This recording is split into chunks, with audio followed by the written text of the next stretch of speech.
Hola y bienvenido de nuevo otro episodio del Trademark Podcast. I think I'm on Did the I wrong nail it? one. Did I nail that? I think I got it right. Everyone listening is like, what's going on right now? That was Google Translate, and I apologize if that was wrong. But welcome back to another episode, everyone. Sarah's in Cancun. That's the reason why I did that. Had to flare a little bit of my Duolingo there. Super excited. We got an awesome guest today. Got Jen McKee with us. Very, very smart individual, very talented when it comes to social media, personal branding, content marketing, all that good stuff. So I know we're going to have a lot of really, really good insights for you all today. So without further ado, let's go ahead and dive in. Step into The Trademark, your go-to podcast for everything marketing in the trades. Hosted by award-winning industry marketing experts Sarah Gerardo from Remarkable and Eric Thomas from Rival Digital. Together, we're here to unite the worlds of trades and marketing, bringing you insights, stories, and strategies from the heart of the industry. Whether you're a trade professional, a marketing expert, or somewhere in between, this is the place for you. Listen in as we're here for the big ideas, the game changers, and the everyday successes. Because at The Trademark, we're with the trades and for the trades. Hello, hello. Hello, hello. Hola, ¿cómo está? Hey, Jen. How are Hi. things going? Hi, welcome to The Trademark. This is our first episode back from 2024. Yeah. What year is it? Hey, thanks for having me. That's so fun. Yeah. If I'm delayed, I'm just going to mute myself. I am currently in Cancun, going to go speak at a conference. I know my job is hard. It's very hard. But Jen, we're so excited to have you. So if you want to give us a little bit of a background of who you are, where you came from, and what you do, that way, let's get us started. Yeah. Thanks for having me, guys. I'm excited to be here. I'm Jen McKee. I own Key Heart Marketing. We are a social media agency that specializes in the trades. So we work with plumbing, HVAC, electrical, roofing, garage door companies, and make it social media brilliant, not boring.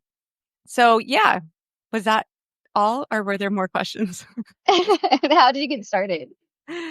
So my story into the trades is accidental, which I know happens to a lot of people.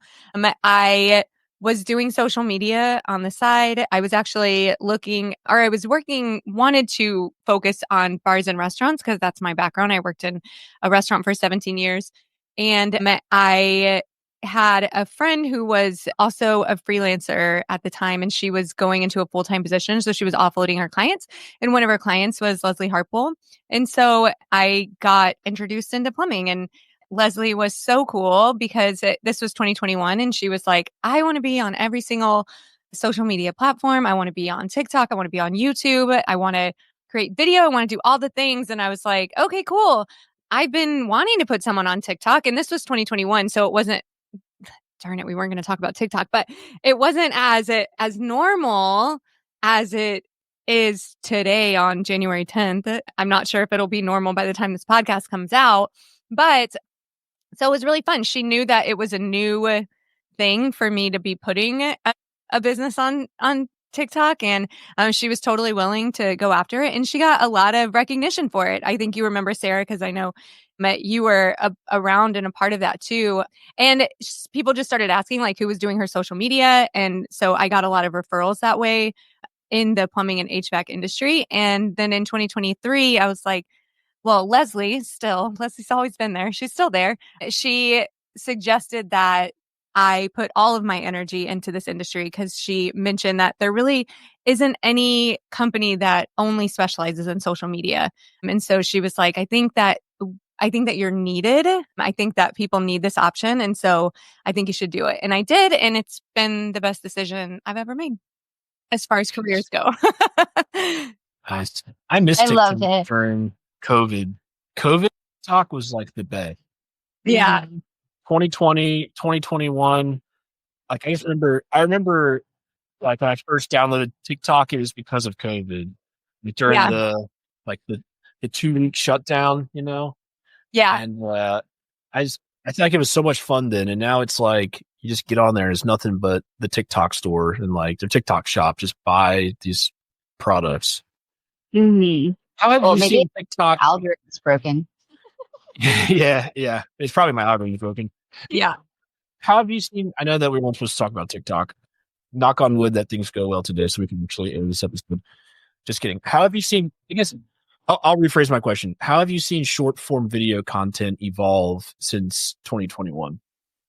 Yeah. I mean, okay. So TikTok obviously played a huge part in that. And what happened is that, like you mentioned, during 2020, so prior to that, it was Musically, and Musically was bought by ByteDance and became TikTok. But there were young people on it, and they were dancing and singing. And so in 2020, everybody was home and started playing on this app, and the demographic got older, and I think it 5x'd the amount of people that were on it in like 8-month period. So it was pretty crazy, like how quickly it grew during that time. And so once everybody was giving all their attention to TikTok, all of the other apps were like, hey, wait, what about us? And so they immediately tried to copy it. And so that's when we got Instagram Reels, Facebook Reels, YouTube Shorts. And they, at this point, still, all of them have a huge impact. And I think that the reason, so now that's why short form video became a big part of social media. But I think too, it's an easy way to build authentic connections and authenticity in your business, because it's hard to fake it. Like, especially now, you can create AI versions of everything and use stock photos of everything. But it's, yes, you can create AI short form video, but it still is a little iffy. It's definitely not, it doesn't look like the people, and it doesn't build that trust. And so video gives you the chance to really like build trust and show personality and be authentic. And I think that's why it's so impactful still. Plus the algorithms like, Yeah. Yeah. Yeah. And so you work with a lot of small businesses, and like you said, you're starting on getting them on the social media like ride, right? But it's hard to be everywhere and anywhere sometimes for these brands. So where do you recommend that they just start? Like, how do they just start? Right? yeah. I think that it's easy to overthink it. And I think the content that performs the best is really just like documentation of everyday life without even having to go to Canva and turn it into anything else. Like, we have found in our data that photo dumps perform the best. And so we encourage that from our clients. Like, just take pictures of your meetings, your trainings, your celebrations, your day on the job, and keep people in them, because that keeps it branded and it keeps it, like people. But so to start, I would say document things that are happening and post them on social media. So for trades businesses, Facebook is great. That's like your warm community. That's where the warm community of your team and your family and everybody is at. Instagram is a great place to connect with other businesses. And then video, YouTube is incredible. YouTube Shorts can be, and like, I know the beginning of your question is like, it's hard to be all the places, and I get that. And so then it's like, so what do you like to create? What's the best? Do you like to create video? Then post it on YouTube. It, we also use a lot of tools to, once we've posted something, put it on everything else really easily. So like repurpose.io is a tool that you can connect to Facebook, Instagram, YouTube. And so if you post something on Instagram, you can create a workflow that's like, okay, now take this and post it on Facebook, and take this and post it on YouTube, and take this and download it to Google Drive so that I have it. Or using a scheduling tool, like we use Metricool, and with Metricool, any piece of content that we're going to create, we can duplicate it. And so post it on Facebook, Instagram, LinkedIn, Google Business. Like, you can do it all at once, saves time, makes it easy. And then if you really wanted to, you could go back. Like, I have somebody I work with that I've worked with for like 8 years now. And so she's not really like a client we create new content for. We just repost old content because we have it still. So you can always do that too. Like, take all their old content, duplicate, repost. Social media content has a short life. People won't remember. Yeah. And like, not everyone will see it, right? Like, everything that you put, I think a long time ago, it was like Facebook like 10% of your audience actually saw Yeah. and It's like 1 to or like 5 or 10%. something. Yeah. Yeah. Between 1 and 10% of your audience sees your content. Yeah. So you can just repost stuff all the time, right? A different person will see it. And I always feel like that, like when I post stuff on my own personal thing, I'm like, should I just repost this? But I have a lot of engagement. So mine's a little bit higher, but that's because it's a personal brand versus a business page, I have a right? trick for that. I have a You trick for do? that. Tell me Yeah. about Okay. it. So, and because personal branding is big right now, and it's something that every business owner should be paying attention to. Going back to like people buy from people, people are going to buy from you way more easily and with way more like intention than they would from a brand. So, okay, your personal brand. So, like Sarah said, she posts a lot on her personal brand. I post a lot on my personal brand. Eric posts a lot on his personal brand. Of course, as marketers, everyone's like, yeah, of course I'll do. But like I said, everyone should be doing this. But so what I do is I keep a Google sheet of all of the posts that I create. And I started doing this a little over a year ago. And so now I can even go back anytime Facebook memories pop up. Like sometimes I'll look at them for the whole month or sometimes just that day, copy and paste all the things that I've ever posted. Okay. And then number one, I can repost those. So I can keep track of when I posted it last, posted again. It doesn't matter how much engagement I got, it'll get engagement again. And sometimes new things hit, sometimes whatever. And then you can take all of those, put them into ChatGPT, tell them like, these are things that I like to talk about. Can you help me say them in different ways? And so then you can help come up with new ways of saying the same things. Or if you write like a big long post, right? Like you wrote a whole story about something, that's a great thing to take it in ChatGPT and be like, okay, can you create what my marketing mentor calls truth bombs? So can you create truth bombs out of these that I can put on social media? So sometimes I like them, sometimes I don't. You can massage those a little bit, but keeping track of all the things that you're posting on social media platforms, whether it's a caption for a video or, I mean, currently I'm writing a book. And so that's incredible amount of content that then I can take and get a whole bunch of stuff out of to post on social media and then post again and again and again. So you can always reuse your content. It doesn't matter how much. If it got engagement, great, post it again in 6 months and get the engagement again. And different people will comment and different people will have that conversation with you. That's a great tip. I love it. Yeah. No, my personal brand is actually about other people. So I like post their photos more than mine. And because that's like, I want the community connection, right? And so like mine is about like, how do I bring people out in the trades and like, because people buy from people, but I'm not wanting someone to buy from me. I just want them to like see themselves in a different light. Does that make sense? Yeah. But I think that there's a lot of intention that you have behind that. And there's a lot of stories that you can tell and still get that message across. So people buy from people. And sometimes what you're selling is an experience or an impact or something else. So there's still, I get what you're saying. And there's a huge part of that. Like my dog, but there's a huge part of the community aspect, but there's also other things that you can add in there that'll still help you with the same impact.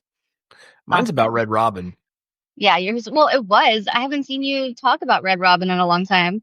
I haven't posted at all in a long time. It feels like it's been a while.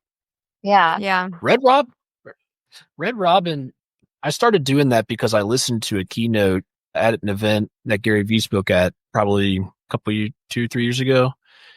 And he was talking about personal branding, and he was talking about how you got to have like 2 or 3 things that like they're like connectivity points or whatever, like connection points that people have. So that like, so you just talk about like, Red Robin, like for him, it's the New York Jets and, garage sales, Pokemon cards. Yes.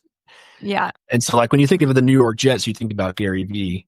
And so anyways, I think I would love to keep this conversation rolling a little bit into personal branding, because I think that there's so much opportunity for contractors to work on this. And like, as silly as it sounds that I talked about Red Robin, I think 2 out of like our 3 like biggest clients that we work with came from that. Like, they drove by a Red Robin and they thought of me and they were like, I need to call that guy and talk about my marketing.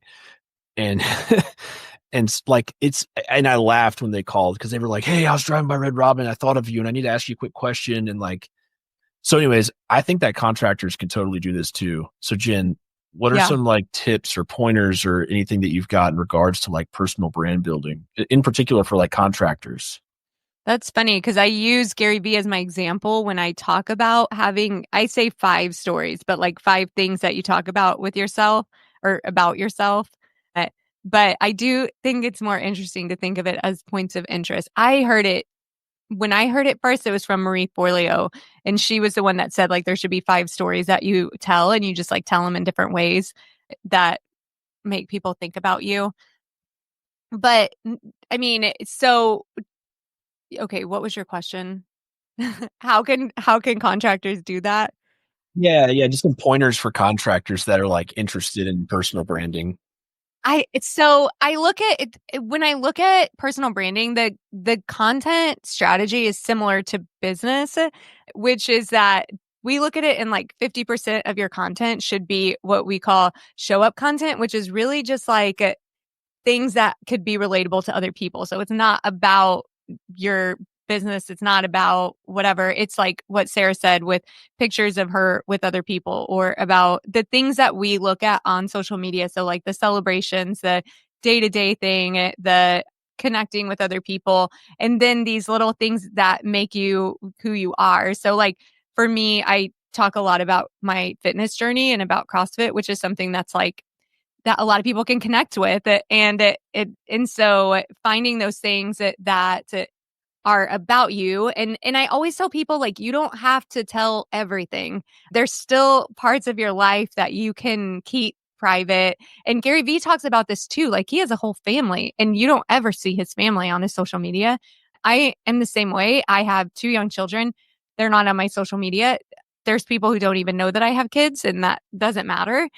But and so you get to decide like how far into yourself that you go, but sitting down and kind of brainstorming, like you mentioned, Eric, like things that are things that you like, things that are different, things that because you don't want to make it up. Like you would hate to have to talk about Red Robin all the time if you didn't actually like it. At least I hope so. Maybe maybe this is all a big sham and you don't even care about. There's not even a Red Robin in your area. You just is that what happened? It'd be hilarious. But I love no, Red Robin.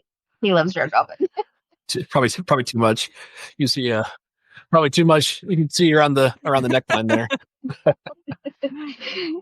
I think like those are great tips. So like when I ran social media like a long time ago for a business that I worked for, I had an owner strategy, a, like my strategy for the company, and that but the owner strategy was really important. Like I the owner was not speaking; it was me, and like.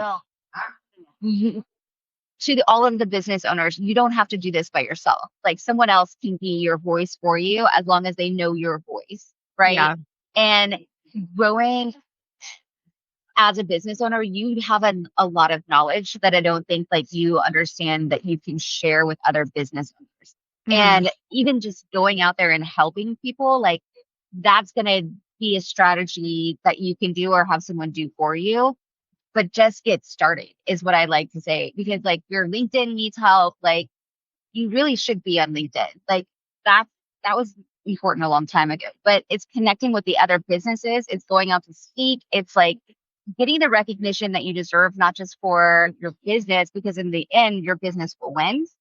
But it's really just growing you as a human being and showing that, like you have a reputable business, you care about people and like you want to help, right?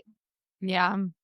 I think I think also with that oh man, I don't know why I'm losing my train of thought right now. Oh, I think too thinking about like what your goal is with your personal brand. And so if your goal is, you have a business in your community and so you want to be more visible in your community, then those are the types of things that you want to be sure that you're documenting and posting about anytime that you're involved in something in the community, which is kind of fun because then when you go out to your favorite coffee place that is privately owned or your favorite restaurant that is privately owned, those are things that you can share and connect with other businesses in your area.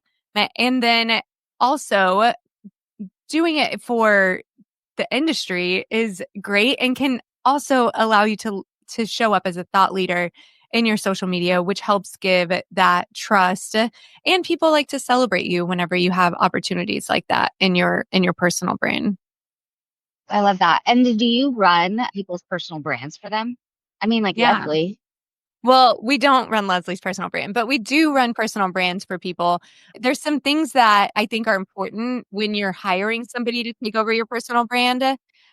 One of them is, like you mentioned, being able to understand your voice. It's definitely a more like we already have a really collaborative relationship whenever we're running social media because we wanted to really feel like it's coming from the inside. But a personal brand is even more. And so if you have a lot of assets, like you have blog posts, you've been on a bunch of podcasts, you have a podcast, you're like you have all of these things, you've written a book or two or three, that then it's really easy because we already have your voice and we can utilize these things. If you don't, it's a little bit more of like walking together or sitting down and kind of extracting that information.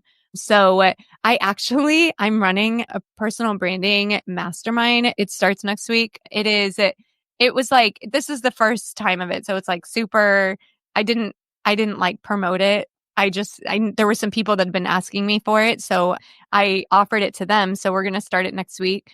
And that's what it is. It's like kind of going really deep and figuring out what those stories are, what your values are, what's important to you, how you want to show up. Because I think a lot of people, like, of course, there's that struggle with wanting it to be perfect, but also just like, well, who am I? Like, what do I talk about? And it's not that you don't have these things. It's that maybe you haven't ever put it down on paper. And so we're going to work through it, put all of those things down on paper so that it's really clear and obvious of like, these are the things that matter to me. This is the way I want to show up. These are the stories I'm going to tell. This is what I'm going to document. Yeah. And so I think that's the good first start. Yeah, I love that. And I mean, like, even like just teaching, like having a school or something for people just to go and be like, hey, we recorded this live, go see it. Like, I mean, you can sell your content, right? Yeah.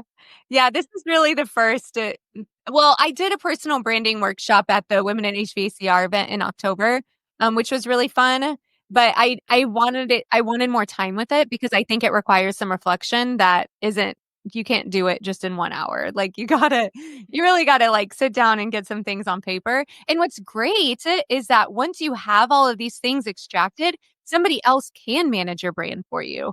But it's really hard to be like, okay, I want to hire somebody to do my personal brand and then like they don't have anything. It's like, okay, I cannot be your personal brand without you. Like there has to be some sort of involvement. So that's Yeah, what's so cool about it. yeah. And the who am I question, like that's huge. Like they're gonna some of them will be like, I don't know what you're saying to me, right? And others will be like, well, I am a mom and a wife and a co-owner. Like some of them would say themselves like, and in Yeah. that, and I'm like, well, first you're an owner, Yeah. right? Like you have to retell people's stories to them in a way that like helps them understand their impact and like who they really are. And then it's so weird how we as just people define ourselves like I am this, right? So yeah, that'll be a fun workshop. I'm excited that you're doing those things. Yeah. Uh, yeah, yeah. And so I mean, we talked about personal branding. We're not talking about TikTok. We talked about short form video, and we talked about authentic content, right? And I know that like you always post the don't use stock photos in your social media. And then Dan Antonelli, he'll always go in and he's like, don't use AI images. And I'm all like, that's what I do for a living. I know. I know. It's like you're the one that is against us. I know. I've seen your argument towards me about it. We can definitely Yeah. talk about that.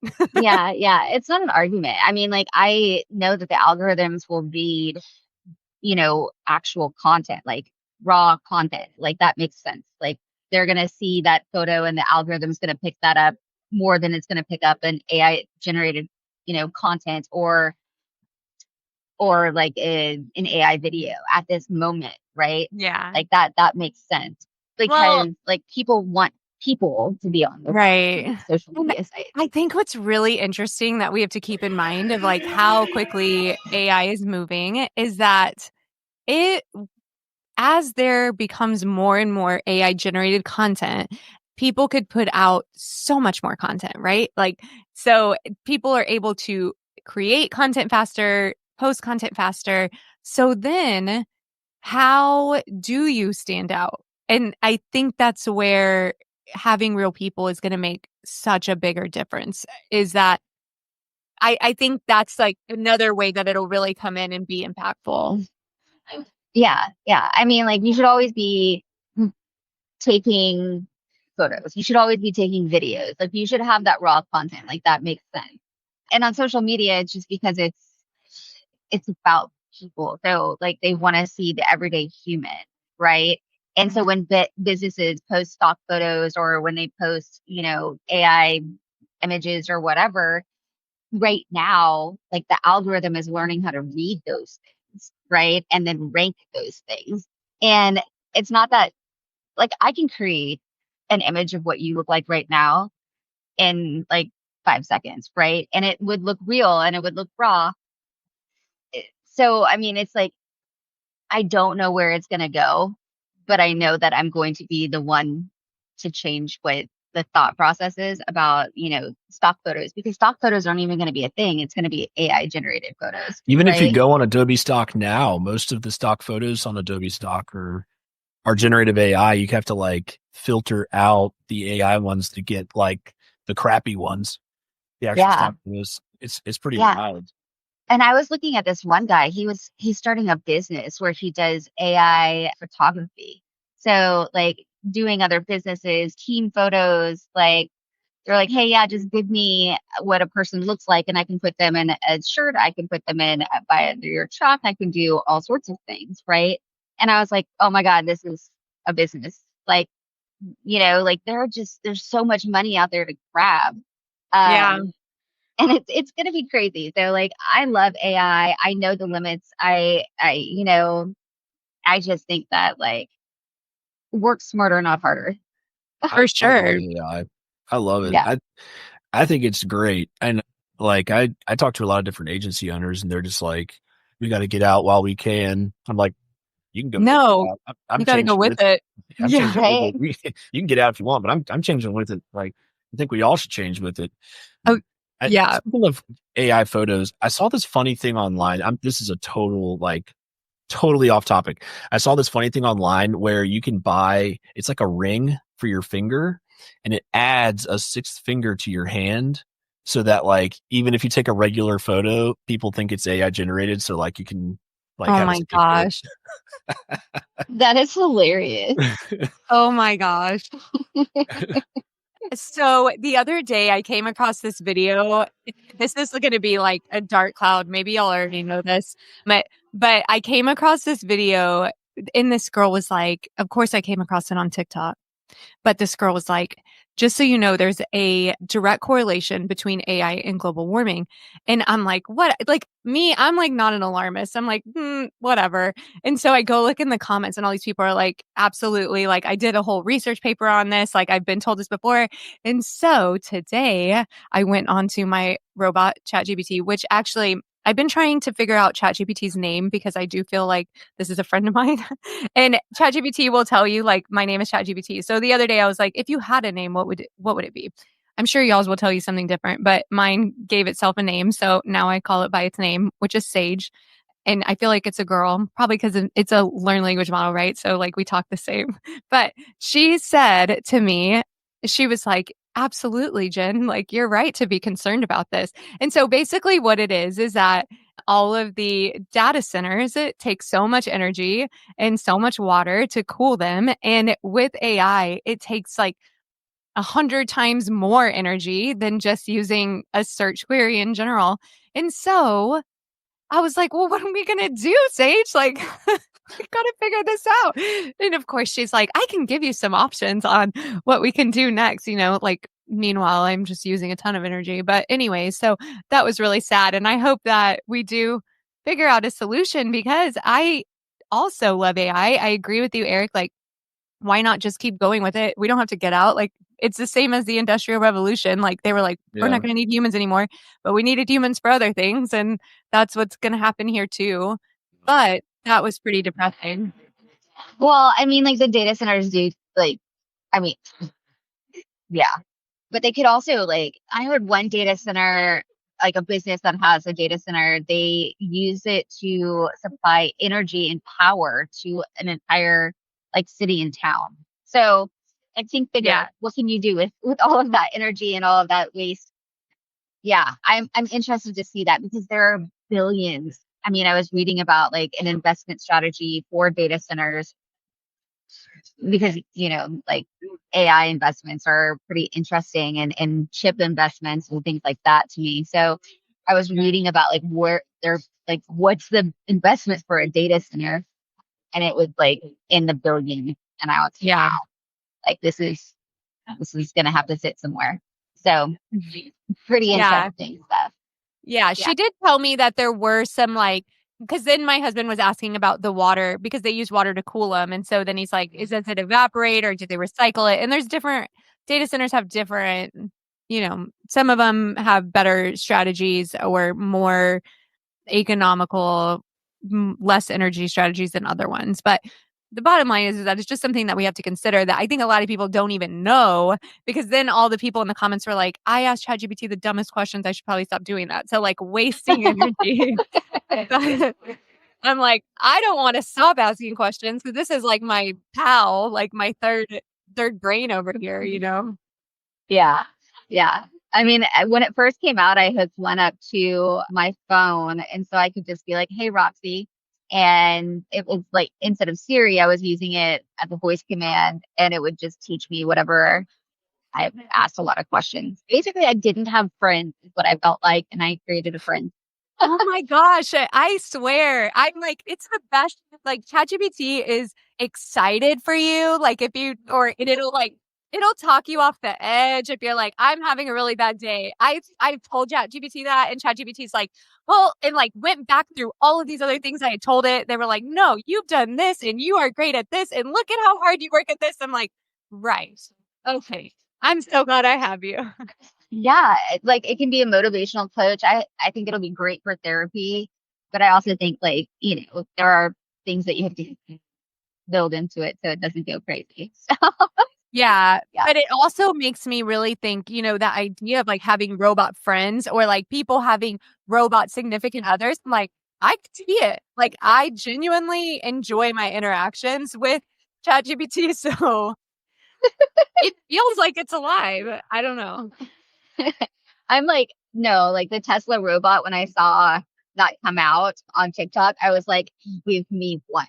I was like, I will pay 30 grand for someone to do my laundry, to do my dishes, and it's not a husband that I have to babysit, right? It's like, Just gonna do it. And like no questions and asked, doesn't no care. questions asked, right? And it's on a Not schedule. Like, arguing. I don't have Won't to. forget. Right. Like I honestly, I even like today, I was like, I don't even think I could see the bad. Like, what could they do? What is the problem? I feel like it could be great. Yeah. And if it just like stood in a corner and I was just like, or if it did my work for me, I was like, The work you I don't don't. need to do. I don't need it standing in a corner. That's kind of creepy. Just like when you're Yeah. sleeping, it's just in the corner, like staring at you while you're sleeping. I need it to like lay down and sleep as well in a different room. Right. Like, it gets its own Right. bedroom. I think we lost Sarah a little bit, but Uh-oh. I know. I don't want it staring at me, but I don't know. I like the idea.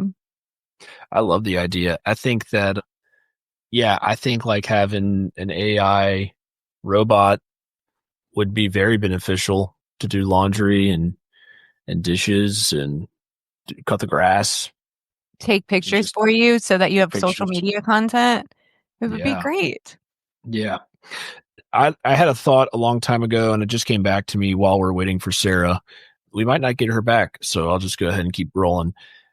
We were talking about LinkedIn, and I'm really curious to hear kind of your thoughts on LinkedIn for personal branding, because I feel like there is so much consumption on there, but not enough content. Like there's like everyone's on LinkedIn, but I feel like there's not a lot of content on there.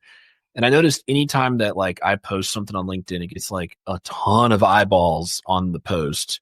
Like, do you think that LinkedIn's a viable option for folks with their personal brand? Personally, I do not like LinkedIn, just personally. But every social media has a place, and I think LinkedIn has a great place. And I've seen people use it incredibly, incredibly well. So I think it's way more viable as a personal branding place than a business building place. And I think that LinkedIn's been the buzz around LinkedIn has been that, like, don't think so much about your business content, but instead the employee content, like what other people are talking about your company or your personal content. LinkedIn has place for video. It has place for pictures. It has place for uh, text only content. So all of that can be utilized there. So I think that there's definitely, I think it's really just like, who are you trying to reach and what is your goals? Like I said before. And so uh, if you're, as far as like trying to get in front of more homeowners, LinkedIn probably isn't where you need to spend the most attention. But if you're looking to build up your brand in general, to get in front of more industry leaders, to really be seen as a thought leader, to share what you know as a business owner, LinkedIn is a great place for that. I find that when it comes to contractors, and I could be wrong, and honestly, I feel like Sarah, you would actually know this number more than I do, but I find that there are a ton of women on LinkedIn. Like the brands that we run for women in the trades they do amazing on LinkedIn. I don't find as many of the men in the trades on LinkedIn. I find them more on Facebook. So unless they have different goals, it's not that they aren't there, but I definitely see that the women's side, like they're very, very active and very engaged on LinkedIn for sure. Yeah, I mean, I guess it's just who you follow, right? Like for me, I follow a lot of like franchises or owners that want to purchase other businesses. Yeah, And those are primarily, they're using it as an acquisition strategy, right? They're right. talking about, and that's a good goal. I mean, that makes sense. So yeah, I don't know the demographics. I'll have to look at that. Yeah, I don't know how we could even tell. I mean, potentially even like Service Titans data, like as far, because that is a brand that both genders of owners would be following. That would probably be a good place to look and just see what their split is. I would be interested. Mm-hmm. I know that LinkedIn articles, everyone write that down. LinkedIn articles, that's the next thing you want to hop on for SEO. I talked about Why? Reddit. I talked about Reddit like 18 months ago, 12 months ago, and lo and behold, the State of the Union 2025 local SEO thing just dropped a couple weeks ago, or actually a couple days ago, with like steady demand and Joys. Oh gosh, I'm drawing a blank. Sterling Sky, and they were like Reddit's the spot. I was like, I knew it. Can we talk about that? Because I personally use Reddit. Like every night I look at Reddit and Reddit. That's what I do at night. Yeah, But I cannot understand the strategy for like a yeah. trades business.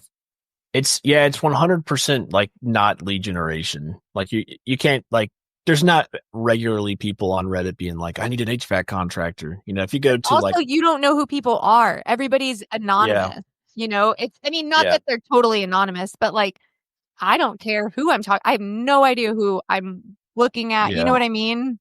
Yeah, so that's where I think the strategy really is just finding subreddits for your local community. So like if Yeah. you're in if you're in Austin, Texas, going to like r/Austin, Yeah. then generally like that niche is just for like Austin, Texas people or interested. And then I would There's say also like the technicians on there, right? Like, Like, yeah, I would stay away from them though. I don't know. I keep up with r/HVAC and those technicians are straight up toxic on there. yeah. There's They're one just like, too. I hate Nexstar. The one that are so interesting are the ones where they're like, "Hey, this is my plumbing. Is this okay?" Like I Yeah, follow that channel and I'm like, I want to screenshot these and just have people make videos about them because some of them are crazy. But yeah. I think those are really interesting. But then I'm like, I don't know. But maybe you just create like a video, like your own channel of that channel. You're like, Well, I this is think what just happened. right, like just making Reddit, TikTok, not yeah, TikTok, just Reddit, YouTube. making posts within subreddits for like like if you're in r/Austin and there's a winter storm approaching, you could go in there and just make a post, like 3 things that you should do before the storm approaches. Go Mhm. drip your faucet as a pencil lead, instead of drips, and whatever. Yeah. Little things like that. I think rather than like, I think the misconception and the problem that contractors have with social media, at least from my perspective, is that, and this might just be business owners in general, is that they all only care about the leads. Like they're just like, well, what's the ROI? It's like Right. What can you track? The ROI of LinkedIn is going to be nothing. The ROI of, being helpful in Facebook groups is usually going to be probably nothing until they need you. And then, at that point, when they need you, you're going to see there's 18 homeowners commenting your name. Mm. I just think that there's always this problem. It's like, well, why should I even do this? What's the ROI? It's like, the ROI is you get to be a good human being and help others out. That's it. Right. But let's talk about that because I think that it's super interesting. So, organic social media is like a marathon or like a gym membership. Like you're gonna like you have to go and you have to lift the weights, and when you leave, you're not any stronger or any different. And if you stopped going right then, no one would remember you and there would be no impact. But if you keep going for a year, you're gonna have a difference. Like people are gonna be like, man, you look good. Like you've been going to the gym. And if you go for 5 years, you're going to have muscle definition and you're going to sleep better and you're going to be able to hit better numbers than you did in that first year. And that's what organic social does, like in an insane way. I mean, it is literally like pounding the rock. Like you put in all of these reps over and over and over again. And then all of a sudden, I mean, I know that both of you guys and anybody who posts on social media regularly can attest to people coming up to you and saying, I follow you on social media. I see you all the time. Like I keep seeing you, whatever. Anybody that posts consistently on social media experiences that. And so what that tells me is that you have more opportunities, more connections, your business will grow faster. And it's not going to happen tomorrow and it's not going to happen, next month. But it can't happen if you don't start posting, and it can't happen if you're not consistent with it. But once it does, it's like a snowball, and then you can't even unbuild it. It just keeps getting bigger and bigger and bigger and wider and wider and wider. And then if you slow down, people are like, where did you go? You're like, where'd you go? Yeah, We haven't seen you in a while. What's wrong? It's like, Yeah. just in person as much. I think consistency is the key just in general when it comes to marketing, right? Like you can't throw something out there and be one and done. It just doesn't work like that. It needs layers. And I'm going to speak about this tomorrow, but you can throw one social media post out and you're like, man, it got 0 likes but my own, because you do want to like your own stuff because it helps push the thing up. But it's not about the likes. It's just about doing it and being consistent with it. And as it grows, you grow. And you're absolutely right, Jen. Like, just get started. Just put something out there, And yeah, it's always fun to me when they come up and they're like, oh my gosh, like, I see your face all over my profile, is what one of the moms said to me at a football game. She was like, I see your face because we were directors of a mother's club together. And she's like, all I do is see your face. And I'm like, look, I'm single. Like, it's just me. So I don't know what to say, but yeah, and then I get some other comments like, oh my gosh, like, it looks like you had so much fun. And I'm like, these are snippets of my life, right? Like, I'm just sharing what, I can share and what I want to share. But yeah, just, I don't know. Social media, I love the owner's responses of like, I just want ROI. I just want this. Well, you got to build it, right? Yeah. What's the Well, ROI? and your return on ad spend is less when you have a brand that people already know. And so your organic social goes into that, your branding goes into that, your community involvement goes into that. Like it all works together in order Right. to be successful. So if you just do one thing and you're like, it isn't working, like, no kidding. Like there's a lot more that goes into it. Yeah, most definitely. So if you had advice to give to a business owner today about social media, what would you tell them that you would want them to do, or just advice? Yeah, I think it's really just to stop overthinking it, document what is happening in your day-to-day, whether it's pictures or videos, and put it out there. You don't have to know how to edit it. It doesn't need to be perfect. It doesn't need a great caption, but you have to start now in order to start building that traction. And so you're not going to learn anymore. You're not going to get any better. You're not going to get any traction unless you start posting. And if someone wanted to reach out to you and build a social media strategy with you, how would they go about doing that? You can find me on all the social platforms, if you can imagine. So my company is Keyheart Marketing. It's spelled KEEHART. So Keyheart Marketing on Instagram, on YouTube, on Facebook, on LinkedIn, you would want to find me, Jen McKee. You can also find me on Facebook. But if TikToks exist, I have a secret TikTok channel called Marketing for Plumbing HVAC, which is where I give all my tips. But I post them on Instagram too. So come find me, reach out. I'm happy to chat. I love that. Well, thank you so much for being on the podcast today. Eric, do you have any more questions? I don't have any more questions. This was Okay. Just really insightful. I appreciate you joining us today. Thank and you. When the TikTok thing is done, let's have another conversation. Depending on what happens. Yeah. Right. Okay. Well, thank you so much for being on. And to all of our listeners, we love you. See you later. Bye-bye. Adios. And that wraps up another episode of The Trademark, where we bridge the worlds of the trades and marketing, one story at a time. We can't wait to see you next time. Thank you to the trades for giving back big, loving big, and taking massive action. Don't forget to join us next time for more engaging conversations and innovative ideas. If you enjoyed today's episode, please leave us a review and share it with your colleagues and friends in the trades and marketing. Your support means the world to us. Stay connected with us off the air by following us on social media. We'd love to hear your thoughts and get your feedback. Until next time, keep making your mark in the trades. Thank you for listening to The Trademark. Goodbye for now, and remember, we're with the trades for the trades.